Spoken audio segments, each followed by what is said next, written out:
Kirdjali.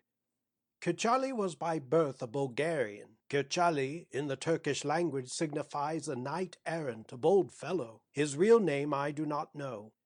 Kirdjali, with his acts of brigandage, brought terror upon the whole of Moldavia. In order to give some idea of him, I will relate one of his exploits. One night he and the Arnaut Michaeliki fell together upon a Bulgarian village. They set it on fire at both ends, and began to go from hut to hut. Kirdjali dispatched the inmates, and Michaeliki carried off the booty. Both cried, "Kirdjali, Kirdjali!" The whole village took to flight. When Alexander Ypsilanti proclaimed the revolt and began to collect his army, Kirdjali brought to him some of his old companions.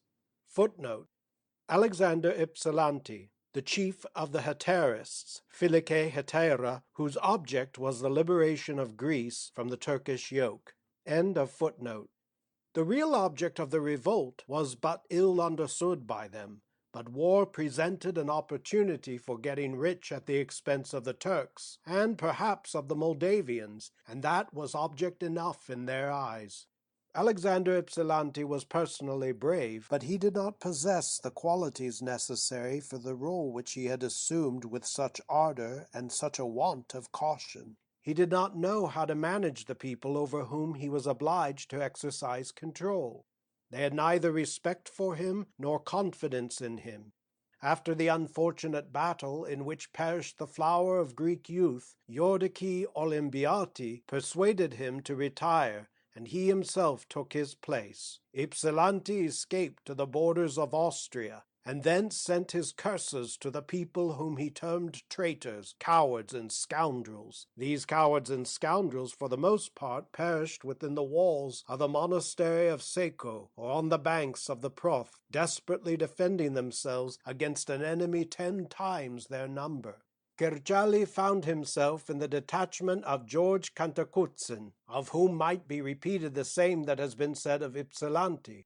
On the eve of the battle near Skulina, Cantacuzene asked permission of the Russian authorities to enter our lines. The detachment remained without a leader, but Kirdjali, Safianos, Cantaconi, and others stood in no need whatever of a leader. The battle near Skulina does not seem to have been described by anybody in all its affecting reality. Imagine 700 men, Arnauts, Albanians, Greeks, Bulgarians, and rabble of every kind, with no idea of military art, retreating in sight of 15,000 Turkish cavalry. This detachment hugged the bank of the Proth, and placed in front of themselves 2 small cannons, found at Jassy in the courtyard of the governor, and from which salutes used to be fired on occasions of rejoicing. The Turks would have been glad to make use of their cartridges, but they dared not without the permission of the Russian authorities. The shots would infallibly have flown over to our shore. The commander of our lines, now deceased, although he had served 40 years in the army, had never in his life heard the whistle of a bullet, but heaven ordained that he should hear it then. Several of them whizzed past his ears. The old man became terribly angry and abused the major of the Okhotsky infantry regiment, who happened to be in advance of the lines. The major, not knowing what to do, ran towards the river, beyond which some of the mounted insurgents were caracoling about, and threatened them with his finger. The insurgents, seeing this, turned round and galloped off, with the whole Turkish detachment after them. The major who had threatened them with his finger was called Khorchevsky. I do not know what became of him. The next day, however, the Turks attacked the Hetaists. Not daring to use bullets or cannon balls, they resolved, contrary to their usual custom, to employ cold steel. The battle was a fiercely contested one. Yataghans were freely used. On the side of the Turks were seen lances, which had never been employed by them till then. These lances were Russian. Necrosovists fought in their ranks. The Hetaists, by permission of our emperor, were allowed to cross the Proth and take refuge within our lines. They began to cross over. Cantagani and Safianos remained last upon the Turkish bank. Kirdjali, wounded the evening before, was already lying within our lines. Safianos was killed. Cantagoni, a very stout man, was wounded in the stomach by a lance. With one hand he raised his sword, with the other he seized the hostile lance, thrust it further into himself, and in that manner was able to reach his murderer with his sword, when both fell together. All was over. The Turks remained victorious. Moldavia was swept clear of insurrectionary bands. About 600 Arnauts were dispersed throughout Bessarabia, and though not knowing how to support themselves, they were yet grateful to Russia for her protection. They led an idle life, but not a licentious one. They could always be seen in the coffee houses of half-Turkish Bessarabia, with long pipes in their mouths, sipping coffee grounds out of small cups. Their figured jackets and red-pointed slippers were already beginning to wear out, but their tufted skull-caps were still worn on the side of the head, and yataghans and pistols still protruded from under their broad sashes. Nobody complained of them. It was impossible to imagine that these poor, peaceably disposed men were the notorious insurgents of Moldavia, the companions of the ferocious Kirdjali, and that he himself was among them. The Pasha in command of Jassy became informed of this, and in virtue of treaty stipulations requested the Russian authorities to deliver up the brigand. The police instituted a search. They discovered that Kirdjali was already in Kishinev. They captured him in the house of a fugitive monk in the evening, when he was having supper, sitting in the dark with 7 companions. Kirdjali was placed under arrest. He did not try to conceal the truth. He acknowledged that he was Kirdjali. But, he added, since I crossed the Pruth, I have not touched a hair of other people's property, nor imposed upon even a gypsy. To the Turks, to the Moldavians, and to the Wallachians, I am undoubtedly a brigand, but to the Russians I am a guest. When Safianos, having fired off all his cartridges, came over into these lines, collecting from the wounded for the last discharge buttons, nails, watch chains, and the knobs of yataghans, I gave him 20 beshliks, and was left without money. God knows that I, Kirdjali, lived by alms. Why then do the Russians now deliver me into the hands of my enemies? After that, Kirdjali was silent, and tranquilly awaited the decision that was to determine his fate.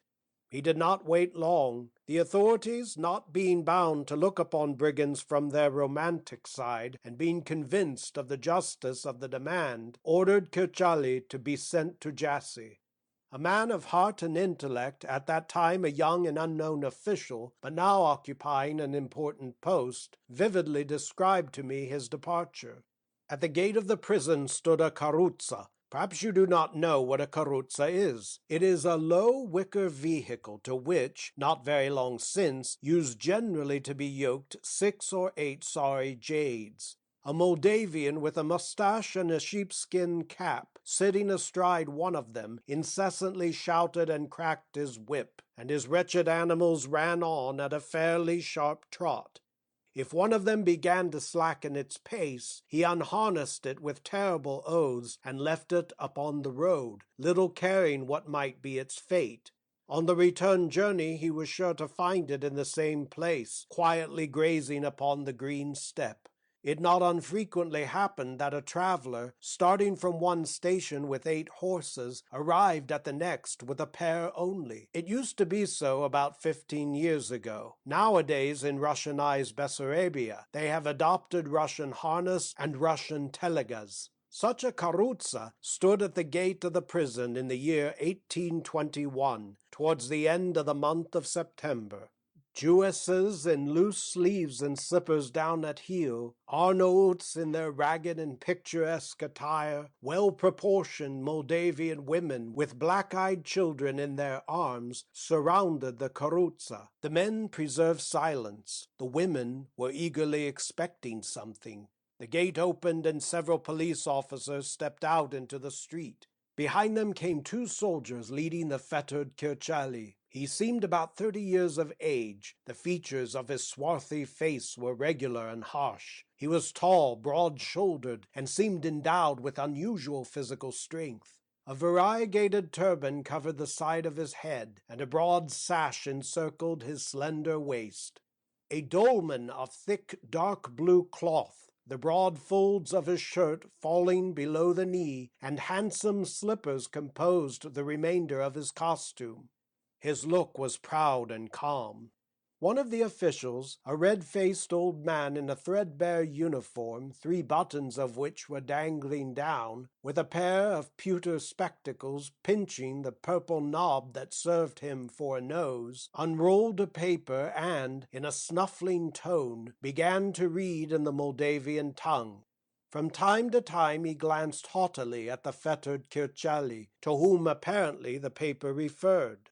Kirdjali listened to him attentively. The official finished his reading, folded up the paper, and shouted sternly at the people, ordering them to give way and the karutza to be driven up. Then Kirdjali turned to him and said a few words to him in Moldavian. His voice trembled, his countenance changed. He burst into tears and fell at the feet of the police official, clanking his fetters.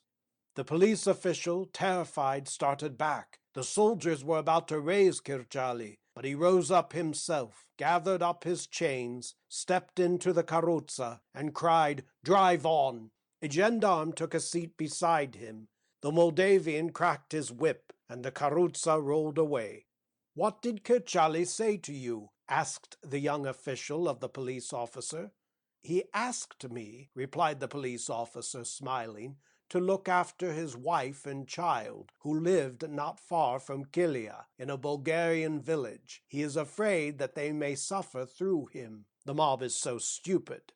The young official's story affected me deeply. I was sorry for poor Kirdjali. For a long time I knew nothing of his fate. Some years later I met the young official. We began to talk about the past. "What about your friend Kirdjali?" I asked. "Do you know what became of him?" "To be sure I do," replied he, and he related to me the following. Kirdjali, having been taken to Jassy, was brought before the Pasha, who condemned him to be impaled. The execution was deferred till some holiday. In the meantime he was confined in jail. The prisoner was guarded by 7 Turks, common people, and in their hearts as much brigands as Kirdjali himself. They respected him and, like all Orientals, listened with avidity to his strange stories. Between the guards and the prisoner, an intimate acquaintance sprang up.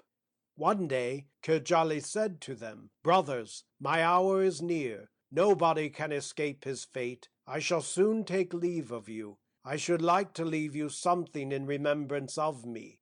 The Turks pricked up their ears. "Brothers," continued Kirdjali, 3 years ago, when I was engaged in plundering along with the late Michaeliki, we buried on the steps out from Jassy a kettle filled with money. Evidently neither I nor he will make use of the hoard. Be it so. Take it for yourselves and divide it in a friendly manner." The Turks almost took leave of their senses. The question was, how were they to find the blessed spot? They thought and finally resolved that Kirdjali himself should conduct them to the place.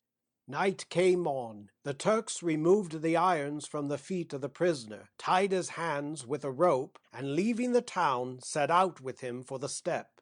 Kirdjali led them, keeping on in one direction from one mound to another. They walked on for a long time. At last Kirdjali stopped near a broad stone, measured 12 paces towards the south, stamped, and said, "Here." The Turks began to make their arrangements.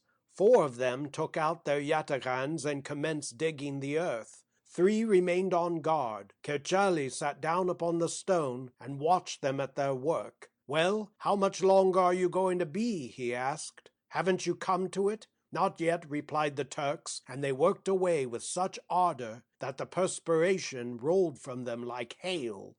Kirdjali began to show signs of impatience. "What people!" he exclaimed. "They do not even know how to dig decently. I should have finished the whole business in a couple of minutes. Children, untie my hands and give me a yatagan." The Turks reflected and began to take counsel together. "What harm would there be?" reasoned they. "Let us untie his hands and give him a yatagan. He is only one, we are 7. And the Turks untied his hands and gave him a yataghan. At last Kirdjali was free and armed. What must he have felt at that moment? He began digging quickly, the guard helping him. Suddenly he plunged his yataghan into one of them, and, leaving the blade in his breast, he snatched from his belt a couple of pistols. The remaining 6, seeing Kirdjali armed with 2 pistols, ran off. Kirdjali is now carrying on the profession of brigand near Jassy. Not long ago he wrote to the governor, demanding from him 5,000 levs, and threatening in the event of the money not being paid to set fire to Jassy and to reach the governor himself. The 5,000 levs were handed over to him. Such is Kirdjali. End of Kirdjali by Alexander Pushkin.